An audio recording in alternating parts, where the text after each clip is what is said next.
Hello traders, ఎలా ఉన్నారు అందరూ? సో చాలా రోజుల తర్వాత మనం ఈ వీడియో అనేది చేయడం జరుగుతుంది. సో మనం దీంట్లో సైకాలజీ గురించి మాట్లాడుకుందాం. మన యొక్క మైండ్ గురించి, మన యొక్క ఎమోషన్స్ని ఎలా కంట్రోల్ చేసుకోవాలి. ఎందుకంటే బైనరీ ట్రేడింగ్లో మెయిన్ ఇంపార్టెంట్ మనకు మన యొక్క ఎమోషన్స్ని కంట్రోల్ చేయడం, అంటే మన పైన మనకి కంట్రోల్ ఉండడం అనేది వెరీ వెరీ ఇంపార్టెంట్. ఎందుకంటే ప్రతి ఒక్కటి ఏ ఏ యొక్క ట్రేడింగ్ తీసుకున్నా కానీ, లైక్ స్టాక్ మార్కెట్ తీసుకున్నా కానీ, ఫోరెక్స్ తీసుకున్నా కానీ, ఈవెన్ బైనరీ తీసుకున్నా కానీ, ఏ ట్రేడింగ్ తీసుకున్నా కానీ దాంట్లో 80 to 90% వర్క్ అయ్యేది మన యొక్క సైకాలజీ అండ్ మన యొక్క మైండ్ సెట్ మాత్రమే. సో ఈరోజు మనం దాని గురించి మాట్లాడుకోబోతున్నాం. అసలు సైకాలజీ అంటే ఏంటిది? ఓకే, మన యొక్క మైండ్ సెట్ని మనం ఏ విధంగా లాస్ అయినప్పుడు ఏ విధంగా చూసుకోవాలి, ప్రాఫిట్ అయినప్పుడు ఏ విధంగా మనం ఆలోచించాలి అనేది ఈరోజు మనం మాట్లాడదాం. ఓకే, సైకాలజీ పైన వెరీ వెరీ ఇంపార్టెంట్ వీడియో, చివరి వరకు చూడండి. ముందుగా మనం చూడండి, ప్రాఫిట్ గురించి చూద్దాం. ప్రతి ఒక్కరు కూడా ఎప్పుడైనా మన ట్రేడింగ్లోకి ఎంటర్ కాగానే వాళ్ళు ముందుగా ఆలోచించేది ప్రాఫిట్. ఒక రోజు నీకు ఒక 2000 ప్రాఫిట్ అయిందనుకోండి, వాళ్ళు క్యాలిక్యులేట్ చేస్తాడు. ఒక రోజుకి 2000 అంటే మనకి మంత్కి వచ్చేసి 60,000 రూపీస్ అనేది ప్రాఫిట్ అవుతుంది. అండ్ 2 మంత్స్కి ఇంత, సో 3 మంత్స్ తర్వాత నేను ఇంత సంపాదిస్తాను, దాని తర్వాత నేను ఇది కొంటాను అది కొంటాను అనేసి ఈ విధంగా థింకింగ్ చేస్తారు. ఎవరైతే ఫ్రెషర్స్ ఉంటారో, న్యూగా స్టార్ట్ చేస్తున్నారు ట్రేడింగ్.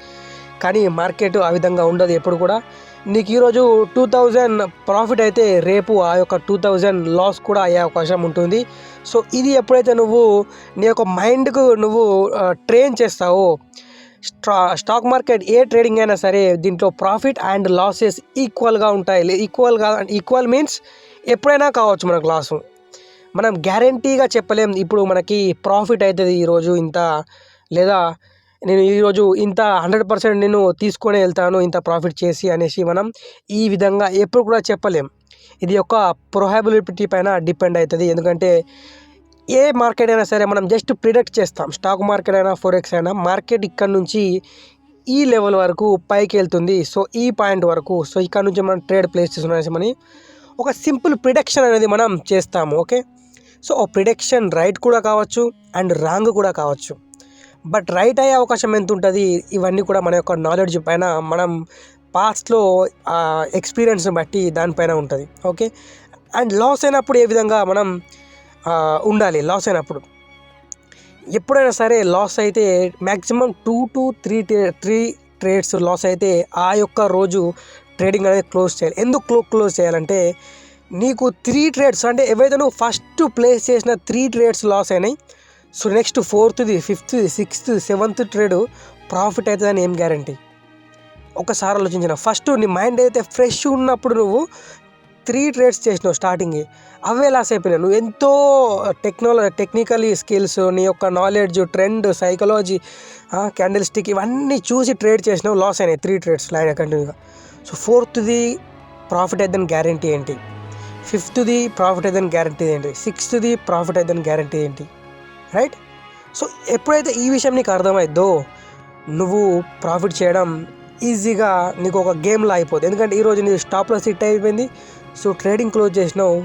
పీస్ఫుల్ మైండ్ సెట్తో నువ్వు నెక్స్ట్ ఏదో ఒకటి నువ్వు ఇక బయట ప్రపంచం ఫ్రెండ్స్ తోటి కానీ, ఫ్యామిలీతో కానీ స్పెండ్ చేస్తున్నావు. ఆ టైం నీకు ఏదైతే ఉందో, మళ్ళీ నెక్స్ట్ ఎప్పుడైతే నువ్వు ఒక స్లీప్ తీసుకుంటావో నైట్, మళ్ళీ వేకప్ అవుతామో అప్పుడు మన మైండ్ అనేది ఫ్రెష్గా అవుతుంది. అంటే ఆ యొక్క ప్రెషర్ అనేది ఉంటుంది. ఎస్టర్డే నువ్వు లాస్ అయింది ఇవన్నీ కూడా ఫ్రెష్ ఉంటుంది. ఒకవేళ నువ్వు 3 ట్రేడ్స్ లాస్ అయిన తర్వాత నువ్వు మళ్ళీ 4th ట్రేడ్ ప్లేస్ చేసేటప్పుడు ఏమై ఉంటుంది నీ మైండ్లో? నేను 3 ట్రేడ్స్ లాస్ అయినా, సో ఆ లాస్ నేను రికవర్ చేసుకోవాలి. రైట్? నీ పైన ఒక బర్డన్ అనేది ఉంటుంది ఆ 4th ట్రేడ్ పైన. అండ్ ఆ 4th ట్రేడ్ కూడా నువ్వు వెరీ క్విక్లీ తీసుకుంటావు, without thinking, without knowledge. So ఇవన్నీ కూడా మనకు లాసెస్ వైపుగా మనల్ని తీసుకెళ్తాయి. సో అందుకనే ఎప్పుడైనా సరే main thing, stop loss hit అయితే మనం ట్రేడింగ్ అనేది క్లోజ్ చేయాలి. ఇదే సైకాలజీ అంతే. ప్రాఫిట్ హిట్ అయితే ట్రేడింగ్ క్లోజ్ చేయాలి, అండ్ రెండోది వచ్చేసి మన యొక్క స్టాప్ లాస్ హిట్ అయితే ట్రేడింగ్ క్లోజ్ చేయాలి. This is the psychology. నేను చెప్పినంత ఈజీ ఉంది, కానీ ఈ యొక్క వర్డ్స్ని మీరు చేయనీకి దాదాపు 2 to 3 years, ఒక్కొక్కరికి 4-5 years టైం పడుతుంది. ఎందుకంటే క్లోజ్ చేయరు, క్లోజ్ అనేది అస్సలు కూడా చేయలేరు వాళ్ళు స్టాప్ లాస్ హిట్ అయిన తర్వాత. ఎందుకంటే వాళ్ళ యొక్క గ్రీడీనెస్ ఎంత ఉంటుంది అంటే, లేదు నేను రోజు దాంట్లో నుంచి ఎలాగైనా సరే నేను నా యొక్క లాస్ని నేను రికవర్ చేసుకొని ప్రాఫిట్ వైపు నేను తీసుకెళ్ళాలనేసి వాళ్ళ దగ్గర ఉన్న అమౌంట్ మొత్తం కూడా వైప్ అవుట్ చేస్తాం. సో ఇదన్నమాట. ఓకే, సో ఎప్పుడు కూడా ఓవర్ ట్రేడింగ్ అనేది చేయకండి. మ్యాక్సిమం లిమిటెడ్ ట్రేడ్స్ తీసుకోండి and profit SL and TP ఇవి రెండు కూడా పెట్టుకోండి. ఓకే, ఇది మనకు సైకాలజీలో మెయిన్ ఇంపార్టెంట్. ఓకే, అండ్ మీకు ఒక స్టోరీ కూడా చెప్తాను. ఏంటంటే ఒక కాయిన్ ఉందనుకోండి, ₹1 లేదా ₹1 కాయిన్, దాన్ని మనం పైకి వేసినాం, head and tails. Okay, so ఇప్పుడు మీరు అనుకుంటున్నారు హెడ్ వచ్చే అవకాశం ఎంత ఉంది, టేల్స్ వచ్చే అవకాశం ఎంత ఉంది? రెండు కూడా 50-50, రైట్? అండ్ ఒకవేళ ఇప్పుడు 3 to 4 times హెడ్ వచ్చింది, నెక్స్ట్ 5th టైం నువ్వు పైకి వేస్తున్నావు, అప్పుడు హెడ్ వస్తుందా టేల్ వస్తుందా? అప్పుడు కూడా 50-50. నువ్వు 100 times వేసినావు పైకి, 101 టైం కూడా కాయిన్ పైకి వేస్తే అప్పుడు కూడా 50-50% ఉంటుంది, రైట్? 100 times ఒకవేళ హెడ్ వచ్చింది అనుకోండి, 101 పైన నువ్వు మళ్ళీ వేస్తున్నావు, ఇప్పుడు 101కి నువ్వు టేల్స్ వస్తాయని చెప్పగలవా? లేదు, 101 పై కూడా హెడ్ వచ్చే అవకాశం ఉంటుంది. ఎందుకంటే ప్రతిసారి నువ్వు ఏదైతే నువ్వు కాయిన్ పైకి వేస్తున్నావు, ప్రతిసారి దాని యొక్క ప్రిడిక్షన్ 50-50 ఉంటుంది. సో అలాగే స్టాక్ మార్కెట్ కూడా అంతే. ప్రతి ఒక్క ట్రేడ్ పైన నువ్వు ఏదైతే చేస్తావో, లాస్ కావచ్చు ప్రాఫిట్ కావచ్చు, ప్రతి ఒక్క ట్రేడ్ అనేది ఇండివిజువల్ ట్రేడ్. గుర్తుపెట్టుకో ఇది నేను చెప్పేది. ప్రీవియస్ ట్రేడ్కి నువ్వు ఇప్పుడే చేస్తున్న ట్రేడ్కి అస్సలు కూడా సంబంధం అనేది ఉండదు. అండ్ ఇప్పుడు చేసే ట్రేడ్కి ప్రీవియస్ చేసిన ట్రేడ్కి అసలు కూడా సంబంధం ఉండదు. ఒక ట్రేడ్ లాస్ అయింది కదా, నేను ఇప్పుడు ఇంకో ట్రేడ్ తీసుకుంటా దీంట్లో అనేది, మళ్ళీ దీంట్లో కూడా 50-50. సో ఇది గుర్తుపెట్టుకోండి ఎప్పుడు కూడా, రైట్? అండ్ మనకు వీడియో నచ్చినట్టయితే మన యొక్క ఛానల్ని సబ్స్క్రైబ్ అండ్ లైక్ చేయండి. అండ్ మీకు ఏ డౌట్స్ ఉన్నా కానీ మన యొక్క టెలిగ్రామ్ ఛానల్లో జాయిన్ కండి. I will explain you everything. Okay, thank you for watching.